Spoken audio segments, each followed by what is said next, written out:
विवाह पर अधिकांश महिला हुइप्स हो जाए बड़ झील को नहीं पुओ मान मन सब बेले अनेक प्रकार प्रश्न सृष्टि होता है। जिते बेले भी पुओं नजर झील उपर पड़े तो सर्वप्रथमे से गोटे सेकेंड मध्य अंग को भल कर देखि था। आपण देखिथे कि विवाह पूर्व झील फिगर भल भाव सुंदर रखि था, किंतु विवाह पर शरीर में हठात अनेक प्रकार परिवर्तन होता है।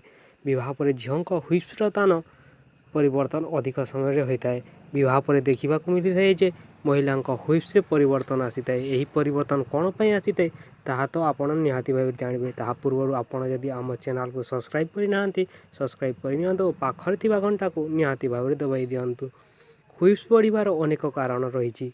विवाह पर महिला हुइप्स बढ़िया मुख्य कारण है शारीरिक संबंध ता सहित पुरुष संबंध में आसला एपर किसी परिवर्तन देखा जाए। विवाह पर जिते बेले महिला माने स्वामी शारीरिक संपर्क रखि था तो हॉर्मोन रे बहुत परिवर्तन देखा मिलता है, जहाँफल कि हुइप्स पूर्व अपेक्षा सामान्य बढ़ी था। यह मन रखु एपरी समस्त क्षेत्र में देखा जाए ना।